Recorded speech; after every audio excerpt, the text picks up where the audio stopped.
അസ്സലാമു അലൈക്കും വറഹ്മത്തുള്ളാഹി വബറകാതുഹു.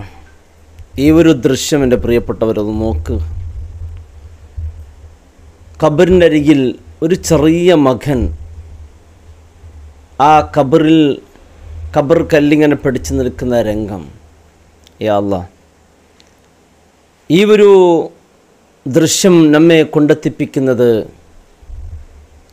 പ്രിയമുള്ളവരെ, വയനാടിലുണ്ടായ ഉരുൾപൊട്ട ദുരന്തം മറക്കാൻ പറ്റാത്തതാണ്. ഉറ്റവർ ഉടയവർ, രാത്രി ഉറങ്ങിയവർ സുബഹിക്ക് എണീക്കുമ്പോഴേക്കും നാടും വീടും എല്ലാം ഇല്ലായ്മയായ ഒരവസ്ഥ. വലിയ ഞെട്ടലോടു കൂടിയാണ് ഈ ദുരന്തം നാം കണ്ടത്. അതിൽ ഒരുപാട് ആളുകൾ മരണപ്പെട്ടു പോയി. പലരും ഇന്നും തിരിച്ചു കിട്ടിയില്ല.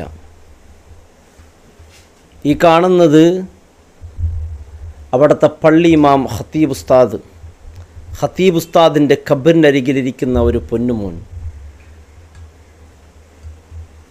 ഈ കുട്ടിയുടെ പേർ അമാൻ റാസി എന്ന് പറയുന്ന പൊന്നുമകനാണ്.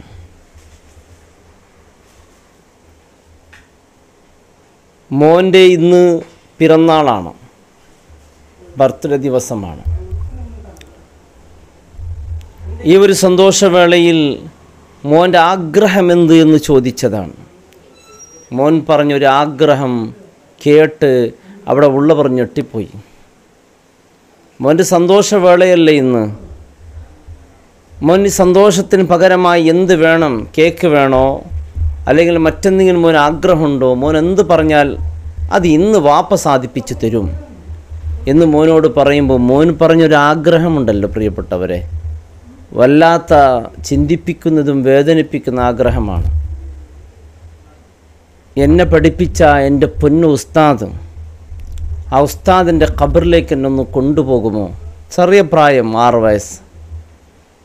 എന്നെ 1-ാം ക്ലാസ്സിൽ എന്നെ സ്നേഹിച്ച് എന്നെ പഠിപ്പിച്ച എൻ്റെ പ്രിയപ്പെട്ട ഉസ്താദിനെ എനിക്കൊന്ന് കാണണം എന്നായിരുന്നു. ഉസ്താദ് മരണപ്പെട്ടത് മകനിക്ക് സഹിക്കാൻ വയ്യാതെ മകൻ പിന്നെ മദ്രസയിലേക്ക് പോകുന്നില്ല എന്ന് പറഞ്ഞു. ഉസ്താദില്ലാത്ത മദ്രസ എനിക്ക് വേണ്ട എന്നാണ് പറഞ്ഞത്.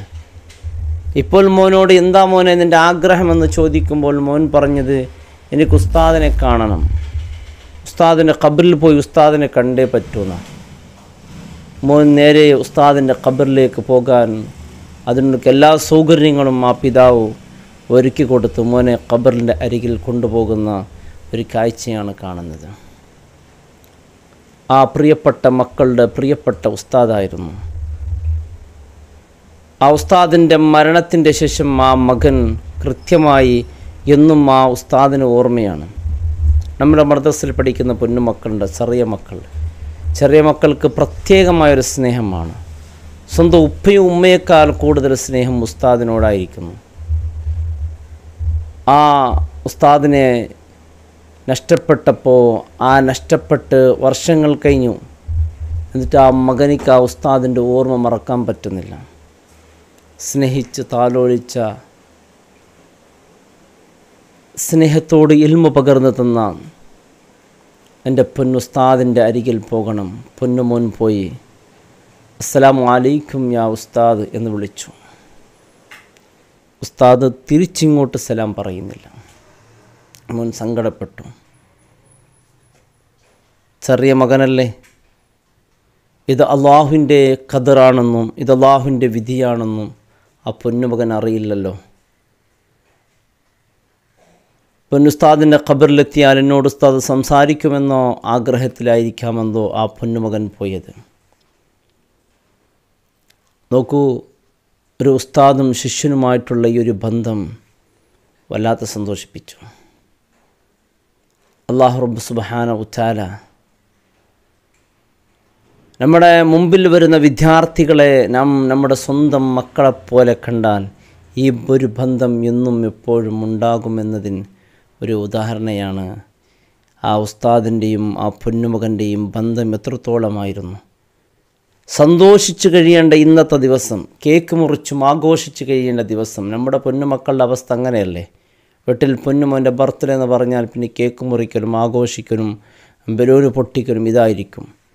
മകനിക്കൊന്നും വേണ്ടെന്നാണ് പറഞ്ഞത്. ഉസ്താദിൻ്റെ ഖബറിലേക്ക് എത്തുക അത് തന്നെയാണ് എൻ്റെ എല്ലാം, കേക്ക് മുറിക്കലും എൻ്റെ എല്ലാം അത് തന്നെയാണ്. ആ കാണുന്ന രംഗമാണ് ആ പൊന്നുമോൻ ഉസ്താദിൻ്റെ ഖബറിലരികിരുന്ന് ആ ഉസ്താദിനോട് സംസാരിക്കുന്ന രംഗമാണ്. യാ അല്ലാഹ്, എത്ര ആളുകളറിയോ ഇന്നും പലരുടെ മയ്യത്ത് തിരഞ്ഞു പിടിക്കാൻ സാധിച്ചില്ല. ഒറ്റ രാത്രി കൊണ്ടെല്ലാം കഴിഞ്ഞു. ഈ ദുനിയാവിൽ വെച്ചെൻ്റെ പ്രിയപ്പെട്ടവരെ, നമ്മുടെ അഹങ്കാരവും അസൂയയും വിദ്വേഷവും തർക്കങ്ങളും അല്ലേ, അസൂയയും സിഹിറും കണ്ണേരും ഇങ്ങനെ ചുരുങ്ങിയ ആയുസ്സേ ഉള്ളൂ. വളരെ സന്തോഷത്തോടും സ്നേഹത്തോടും നല്ല നിലയ്ക്ക് കഴിച്ചു കൂട്ടുക.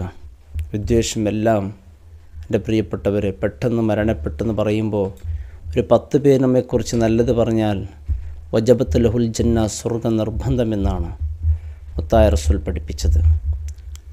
അല്ലാഹു ഉസ്താദിൻ്റെ ഖബർ വിശാലമാക്കട്ടെ. അവിടെ മരണപ്പെട്ടു പോയ ഒരുപാട് ആളുകളുണ്ട്. അവരെല്ലാവരെയും അല്ലാഹു ജന്നാത്തുൽ ഫിർദൗസിൽ അല്ലാഹു കാക്കട്ടെ. നമ്മുടെ നാടുകളെ ഇത്തരത്തിലുള്ള ദുരന്തങ്ങളെ തൊട്ട് അല്ലാഹു കാവൽ നൽകട്ടെ. അല്ലാഹുവിൻ്റെ ത്വാഅത്തിലായിട്ടുള്ള നല്ലൊരു ജീവിതം നമ്മേവർക്കും അല്ലാഹു നൽകട്ടെ. ആ പൊന്നുമകൻ ആ നാട്ടിലേക്ക് തന്നെ ഒരു കൺകുളിർമയുള്ള പൊന്നുമകനായി അല്ലാഹു മാറ്റട്ടെ. നമ്മുടെ മദ്രസയിലേക്ക് വരുന്ന വിദ്യാർത്ഥികളെ നല്ല സ്നേഹത്തോടും ഭാവിയിൽ അവർ നല്ലൊരു തലമുറയായി വളർത്താൻ നാം സന്നദ്ധരാകണം. ആ പൊന്നുമക്കളോടുള്ള ആ സ്നേഹബന്ധം നാം നിലനിർത്തണം. അതിന് അല്ലാഹു തൗഫീക്ക് നൽകട്ടെ. ചെറിയ മകൻ, ആ മകനെ ഉസ്താദ് വളർത്തിയത് ഇങ്ങനെ നോക്ക്, തൻ്റെ സ്വന്തം മകനെപ്പോലെയാണ്. ആഘോഷത്തിൻ്റെ സന്തോഷത്തിൻ്റെ നിമിഷത്തിൽ എന്താണ് ആഗ്രഹമെന്ന് ചോദിച്ചാൽ ഒരേ വാശിയാണ്, എൻ്റെ ഉസ്താദിനെ എനിക്ക് കാണണമെന്നാണ്. മക്കളങ്ങനെയാണല്ലോ. കുപ്പി കാണിച്ചാൽ പറയും കുപ്പിയിനുള്ളിൽ ആണയെ ഇട്ട് തരണമെന്ന് പറയുന്ന മക്കളാണ്. എൻ്റെ ഉസ്താദിനെ കാണാൻ ഒറ്റാഗ്രഹം. എങ്ങനെ കാണും? ഉസ്താദിനെ കാണാൻ ഉസ്താദിൻ്റെ ഖബറിൽ കൊണ്ടുപോകുന്ന രംഗമാണ്. ആ പൊന്നുമകൻ ഉസ്താദിൻ്റെ അരികിൽ നിന്ന് സംസാരിക്കുന്ന രംഗമാണ്. വല്ലാത്ത വേദനിപ്പിക്കുന്ന കാഴ്ചയാണ്.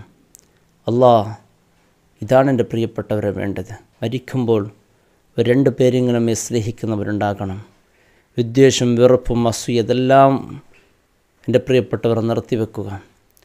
ജീവിതം കുറച്ചേ ഉള്ളൂ, എപ്പോൾ തീരുമെന്നറിയില്ല. നമ്മെ മനസ്സിനെ വേദനിപ്പിക്കുന്നത് പലരും നമുക്ക് മറന്നേക്കാം. നമ്മുടെ മനസ്സിനെ വേദനിപ്പിച്ചവർ, നൊമ്പരപ്പെടുത്തിയവർ, അവരെത്ര സ്വാരി പറഞ്ഞാൽ പോലും അത് മനസ്സിന് മായൂല. അങ്ങനെ ആകരുത്. നാം എല്ലാവർക്കും അങ്ങ് പൊറുത്തു കൊടുക്കാം. റസൂൽ സല്ലല്ലാഹു അലൈഹി വസല്ലം അങ്ങനെയാണ് പഠിപ്പിച്ചത്. നമ്മെ വേദനിപ്പിച്ചത് നാം മറക്കാം, നാം മറ്റുള്ളവർ വേദനിപ്പിച്ചത് ഒരിക്കലും മറന്നു പോകരുത്. നമ്മെ സഹായിച്ചവർ എന്നും നാം ഓർക്കണം. ഞാൻ മറ്റുള്ളവരെ സഹായിച്ചിട്ടുണ്ടെങ്കിൽ എല്ലാം മറന്നേക്കണമെന്നാണ്. അള്ളാഹു ആ പൊന്നുമകനെയും ഉസ്താദിനെയും ഞങ്ങളെല്ലാവരെയും അള്ളാഹു ജന്നാത്തുൽ ഫിർദൗസിൽ അള്ളാഹു ഒരുമിച്ച് കൂട്ടട്ടെ. അസ്സലാമു അലൈക്കും വറഹ്മത്തുള്ളാഹി വബറകാതുഹു.